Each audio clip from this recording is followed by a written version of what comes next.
ഹൃദ്രോഗം ഒരു വ്യക്തിക്ക് ഹൃദ്രോഗം ഉണ്ടോ ഇല്ലയോ എന്നറിയാനുള്ള ആദ്യ ലക്ഷണങ്ങൾ എന്താണ്? നമുക്കറിയാം ഇന്നത്തെ കാലഘട്ടത്തിൽ ഒരു കാർഡിയാക് ഇൽനെസ് അല്ലെങ്കിൽ ഒരു ഹാർട്ട് ഡിസീസ് അല്ലെ മിക്കവരും പറയാറുണ്ട് ഹാർട്ടിന് ചെറിയ പ്രോബ്ലം ഉണ്ട്. ഇപ്പോൾ ഈ കഴിഞ്ഞിടക്ക് നമ്മൾ വളരെ ചെറുപ്രായത്തിൽ അത്യാവശ്യം എക്സസൈസ് ഒക്കെ ചെയ്യുന്ന ഒരു വ്യക്തി ഹൃദ്രോഗം വന്ന് മരിച്ച വലിയ വാർത്തയായ സംഭവമായിരുന്നു. അപ്പം എന്തൊക്കെയാണ് ഇതിൻ്റെ ആദ്യ ലക്ഷണങ്ങൾ? എന്തൊക്കെ കണ്ടാൽ നമ്മൾ സംശയിക്കണം നമുക്ക് ഹൃദ്രോഗം ഉണ്ടോ, കാർഡിയാക് ഡിസീസ് ഉണ്ടോ ഇല്ലയോ എന്ന്?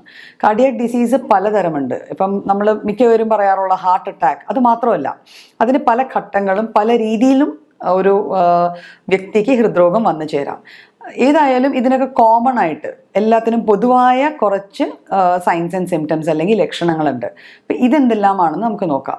ഒരു വ്യക്തി സാധാരണ ചെയ്യുന്ന ജോലികൾ, ഇപ്പം സാധാരണയായിട്ട് സ്റ്റെപ്പ് കയറി പോകുന്നുണ്ട്, സാധാരണ അത്യാവശ്യം നടക്കുന്നുണ്ട്, പക്ഷെ ഇത് ചെയ്യുമ്പം അനായാസമായി ചെയ്യാൻ പറ്റാതെ വരിക, സാധാരണ ചെയ്യുന്ന ജോലികൾ ചെയ്യുമ്പോൾ തന്നെ കിതപ്പ് വരികയോ ഒരു ശ്വാസ തടസ്സം പോലെ അല്ലെങ്കിൽ നെഞ്ചത്തൊരു ഭാരം ഫീൽ ചെയ്യുക, ഇതൊക്കെയാണ് നമ്മുടെ ആദ്യ ലക്ഷണങ്ങളിൽ വരുന്ന ആദ്യത്തെ പോയിന്റ്സ് നമ്മൾ കവർ ചെയ്യേണ്ടത്. അതായത് നെഞ്ചത്തൊരു ഭാരം അല്ലെങ്കിൽ ഒരു ഡിസ്കംഫേർട്ട് ഫീൽ, ഒരു സുഖമില്ലായ്മ ഫീൽ ചെയ്യും. ചിലരത് പറയണത് നെഞ്ചത്ത് എന്തോ ഭാരം കയറിയിരിക്കുന്നത് പോലെ, ചിലർ പറഞ്ഞാൽ നിറഞ്ഞു നിൽക്കുന്നത് പോലെ, പലപ്പോഴും ഗ്യാസ് ഇടിച്ച് കയറി നിൽക്കുന്നു എന്ന് വരെ ചില ആൾക്കാർ വന്ന് പറയാറുണ്ട്. അതുകൊണ്ട് തന്നെ പലപ്പോഴും അത് ഒരു കാർഡിയാക് ഇൽനെസ് ആണ് അല്ലെങ്കിൽ ഒരു ഹാർട്ട് ഡിസീസ് ആണ് എന്നുള്ളത് അറിയാതെ പലപ്പോഴും പോവാറുണ്ട്. അപ്പോൾ ഇതിൻ്റെ ആദ്യ ലക്ഷണം എന്ന് വെച്ചാൽ നമ്മുടെ നെഞ്ചിനുള്ളിൽ ഒരു ഹെവിനെസ് ഫീൽ, ഒരു ഭാരം അല്ലെങ്കിൽ എന്തോ തിങ്ങി നിറഞ്ഞ് നിൽക്കുന്ന ഒരു ഫീലിംഗ്, അതാണ് ആദ്യം കാണപ്പെടുന്ന ലക്ഷണങ്ങൾ നമ്മൾ മെയിനായിട്ട് നോട്ട് ചെയ്യേണ്ടത്. പിന്നെ അമിതമായ നെഞ്ചിടിപ്പ്, നമ്മൾ സാധാരണ ചെയ്യുന്ന, ഞാൻ നേരത്തെ പറഞ്ഞ പോലെ തന്നെ സ്റ്റെപ്പ് കയറുകയൊക്കെ ചെയ്യുവാണ്, പക്ഷെ അത് കയറി അങ്ങ് ചെന്ന് കഴിയുമ്പോഴത്തേക്കും നമുക്ക് തന്നെ നമ്മളുടെ സാധാരണഗതിയിൽ നമ്മുടെ നെഞ്ചിടിക്കുന്നത് നമ്മൾ അറിയാറില്ല. നമുക്ക് കോൺഷ്യസ് ആയിട്ട് നമ്മൾ അറിയുന്നു നമ്മുടെ നെഞ്ചിടിപ്പ് എന്നുള്ളതാണ് പാൽപിറ്റേഷൻ എന്ന് പറയുക. അപ്പം അങ്ങനെ ഒരു അവസ്ഥയിലേക്ക് വന്നു ചേരുക. നമുക്ക് തന്നെ അറിയാൻ പറ്റും നമ്മുടെ നെഞ്ച് പടപടാന്ന് ഇടിക്കുവാണ്. നമ്മൾ ഈ പേടിക്കുമ്പോഴോ അല്ലെങ്കിൽ പെട്ടെന്ന് ഞെട്ടുമ്പോഴോ ഉണ്ടാകുന്ന പോലത്തെ ഒരു ഫീലിംഗ് നമ്മൾ എന്തെങ്കിലും കട്ടിക്ക് ചെയ്ത് കഴിയുമ്പോൾ ഉണ്ടാവുക. അപ്പം അതും ഒരു ഹൃദ്രോഗത്തിൻ്റെ ആദ്യ ലക്ഷണങ്ങളിൽ പെടുന്ന ഒരു സംഭവമാണ്. പിന്നെ കിതപ്പ് ഫീൽ ചെയ്യുക. കിതപ്പും നെഞ്ചിടിപ്പും തമ്മിലുള്ള വ്യത്യാസം എന്ന് വെച്ചാൽ, കിതപ്പ് എന്ന് വെച്ചാൽ നമ്മുടെ ബ്രെത്ത് റേറ്റ്, നമ്മൾ ഏത് രീതിയിലാണോ ശ്വാസം എടുക്കുന്നത് അതിൽ കുറച്ചുകൂടെ സ്പീഡ് കൂടും. നമുക്ക് കുറേ കൂടെ ഓക്സിജൻ വേണം എന്നുള്ളൊരു തോന്നലിൽ നമ്മൾ സ്പീഡിൽ ശ്വാസം എടുക്കാൻ തുടങ്ങും. അത് കിതപ്പ് എന്നാണ് പറയുക. അപ്പോൾ ഈ കിതപ്പും നമുക്ക് ഉണ്ടാവുക.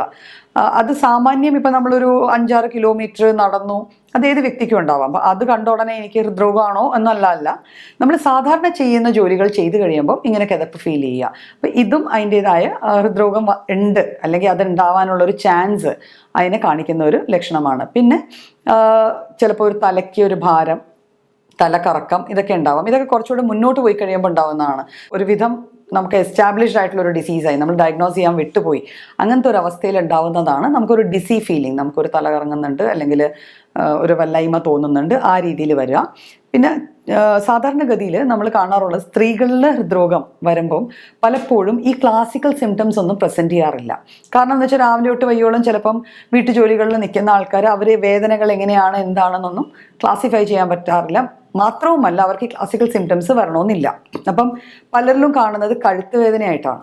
അപ്പോൾ അമിതമായി കഴുത്ത് വേദന എടുക്കുന്നു, പ്രത്യേകിച്ച് അതിനൊരു കാരണമില്ല എങ്കിൽ നമുക്കത് ഒരു ഹാർട്ട് ഡിസീസിലേക്കുള്ള പോക്കാണെന്ന് വേണമെങ്കിൽ സംശയിക്കാം. പിന്നെ നമ്മുടെ ഈ താടിയെല്ലിൽ ഒരു വേദന വരിക, തോളുകളിൽ അമിതമായി ആവശ്യമില്ലാത്ത, നമ്മളൊരു ജോലി അമിതമായി ചെയ്തിട്ടില്ല എന്നിട്ട് പോലും നമ്മുടെ ശരിക്കും നമുക്കറിയാമല്ലോ നമ്മുടെ ഹാർട്ട് ഇരിക്കുന്നത് ലെഫ്റ്റ് സൈഡിലാണ്. അപ്പോൾ ലെഫ്റ്റ് കൈ അല്ലല്ലോ നമ്മൾ യൂഷ്വലി യൂസ് ചെയ്യുന്നത്, എന്നിട്ടും നമ്മുടെ ആ ഭാഗത്തെ തോളിൽ വല്ലാതെ ഒരു വേദന വരിക, ഇടയ്ക്കൊക്കെ നെഞ്ചിനൊരു ടൈറ്റ്നസ്സും വേദനയും കൂടെ ഫീൽ ചെയ്യുക. ഇത് കൂടാതെ ചില ആൾക്കാർക്ക് ചിലപ്പോൾ ഗ്യാസിൻ്റെ സിംറ്റമായി ഒരു ഓക്കാനോ ഛർദിലോ ഒക്കെ വരാം. പിന്നെ ഹൃദ്രോഗത്തിൻ്റെ ലക്ഷണങ്ങൾ എന്ന് പറയുമ്പോൾ പലപ്പോഴും ചില വ്യക്തികൾക്ക് കിടന്നുറങ്ങുമ്പോൾ നേരെ നിവർന്ന് കിടന്ന് ഉറങ്ങാൻ പറ്റില്ല. അവരൊരു സൈഡിലേക്ക് തിരിയോ അങ്ങനെ കമന്നോ ഒക്കെ കിടക്കാറുള്ളൂ. അങ്ങനെ കിടക്കുമ്പം അത് മാത്രമല്ല, നമ്മുടെ ആ വീട്ടിലെ മറ്റേ അംഗങ്ങൾ പറയുന്നത് രാത്രി പെട്ടെന്ന് വല്ലാതെ ഒരു കൂർക്കം വലിക്കുന്ന ശബ്ദം കേൾക്കാം. പിന്നെ കുറച്ച് നേരത്തേക്ക് ശബ്ദങ്ങളൊന്നുമില്ല, പലതരത്തിലുള്ള ശബ്ദങ്ങളാണ്. നമ്മൾ പലപ്പോഴും മിമിക്രിയിലും ഇതിലൊക്കെ ആ സൗണ്ട് പലരും ഡിപ്പിക്റ്റ് ചെയ്യാറുണ്ട്. പക്ഷെ അത് ആക്ച്വലി ഒരു ഹൃദ്രോഗിക്ക് വന്നേക്കാവുന്ന ഒരു കണ്ടീഷനാണ്, സ്ലീപ്പ് ആപ്നിയ എന്നൊക്കെ പറയും. കുറച്ച് നേരത്തേക്ക് ഹൃദയം വല്ലാതെ ഫാസ്റ്റായിട്ട് വർക്ക് ചെയ്തിട്ട് കുറച്ച് നേരത്തേക്ക് അത് കുറച്ച് സൈലൻ്റ് ആയിട്ടിരിക്കും. അപ്പോൾ ഇത്തരത്തിൽ നമ്മുടെ വീട്ടിലൊരാൾ വല്ലാണ്ട് കുറുക്കം വലിക്കുന്നതായിട്ട് നമുക്ക് തോന്നുവാണെങ്കിൽ നമുക്ക് സംശയിക്കാം ആ വ്യക്തിക്ക് ഹൃദ്രോഗം ഉണ്ടോ ഇല്ലയോ എന്ന്.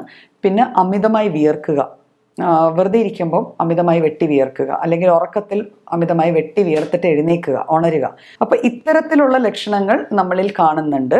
നമ്മുടെ ഫാമിലിയിൽ, നമ്മുടെ കുടുംബത്തിൽ നമ്മുടെ അച്ഛനോ അമ്മയ്ക്കോ സഹോദരങ്ങൾക്കോ ആർക്കെങ്കിലും ഒരു ഹൃദ്രോഗ സംബന്ധമായ എന്തെങ്കിലും ഒരു അവസ്ഥ വന്നിട്ടുണ്ടെന്ന് നമുക്കറിയാമെങ്കിൽ ഈ ലക്ഷണങ്ങൾ കണ്ടാൽ ഉടൻ തന്നെ നമ്മൾ ചെയ്യേണ്ടത് ഒരു ഫിസിഷ്യനെയോ അല്ലെങ്കിൽ ഒരു കാർഡിയോളജിസ്റ്റിനെയോ കണ്ട് ഇതിൽ എന്തെങ്കിലും പ്രശ്നങ്ങളുണ്ടോ എന്നുള്ളത് ഇൻവെസ്റ്റിഗേറ്റ് ചെയ്ത് അറിഞ്ഞ് അത് പ്രോപ്പറായിട്ട് ചികിത്സിക്കേണ്ടതാണ്.